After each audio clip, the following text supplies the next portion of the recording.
बिस्मिल्लाहिर्रहमानिर्रहीम। अस्सलाम वालेकुम। उम्मीद है कि आप सब खैरियत से होंगे। जैसा कि आप सब जानते हैं, एक टॉपिक जो कि आजकल ट्रेंडिंग चल रहा है, मुफ्ती तारिक मसूद साहब ने बहुत बड़ी गुस्ताखी की रसूलुल्लाह के हवाले से, कुरान की तहरीफ़ के हवाले से। और अभी इन्होंने रिसेंटली कोई 3 वीडियोस जारी की है जिसमें इन्होंने माफ़ी मांगी है। देखें, एक आम इंसान, डॉक्टर शाहनवाज़ के नाम से एक इंसान, अगर मैं नाम सही बताऊं, तो इन्होंने कोई गुस्ताखी नहीं की थी। उनकी फ़ेसबुक आईडी के ज़रिए से किसी और ने पोस्ट की और उसको जो है शिद्दत पसंद अफराद ने रसूलुल्लाह की मोहब्बत के उसमें उसको कत्ल किया और उनकी फ़ैमिली अभी इंसाफ मांग रही है।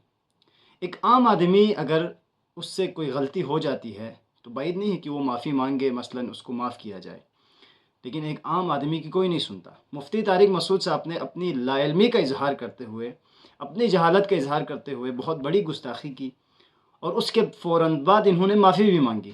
अब उनको प्रोटेक्शन दी जा रही है।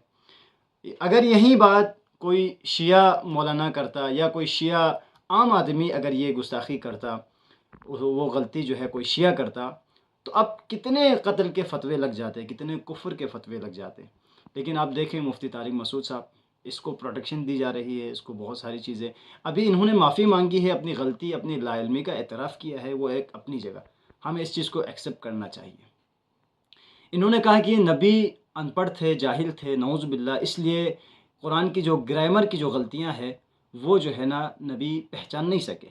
देखिए, सबसे पहली जो वही रसूलुल्लाह के ऊपर हुई सूरह अलक के अंदर, बिस्मिल्लाहिर्रहमानिर्रहीम, इक़रा बिस्मि रब्बिकल्लज़ी खलक़, यानी पढ़ने का हुक्म दिया खुदा ने कि ए मोहम्मद, पढ़ो उस रब के नाम से जिसने तुझे पैदा किया। उसके बाद कलम का भी ज़िक्र किया, अल्लज़ी अल्लम बिल कलम, वो परवरदिगार जिसने कलम के ज़रिए से सिखाया, अल्लमल इंसान मा लम यालम, और वो कुछ सिखाया जो इंसान नहीं जानता था।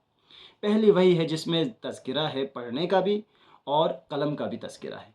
और इसी तरह साथ साथ आप देख लें वो वाक़या जो कि मशहूर है अहले सुन्नत की किताबों में भी और अहले तशय्युअ की किताबों में भी, कि जब रसूलुल्लाह ने कागज़ और कलम मांगा तो क्या जो है ना कागज़ और कलम उनको दिया गया? नहीं दिया गया। अगर रसूलुल्लाह अनपढ़ थे, नऊज़ बिल्लाह, पढ़ना लिखना नहीं जानते थे, तो कागज़ कलम उनको क्यों नहीं दिया गया?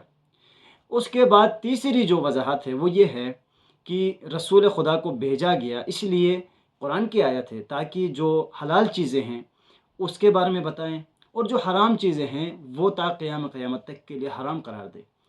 वो रसूल जो न लिखना जानता हो, न पढ़ना जानता हो, बज़ाहिर ज़ाहिर सी बात है, एक आदमी जो तमाम हलाल चीज़ों को जानता हो, तमाम हराम चीज़ों के बारे में इल्म रखता हो, तब जाके तमाम हलाल चीज़ों के बारे में बता सकता है, तमाम हराम चीज़ों के बारे में बता सकता है। और रसूलुल्लाह को इसलिए भेजा ताकि अमर बिल मारूफ़ करे, नही अनिल मुनकर करे और खुदा की तरफ दावत दे।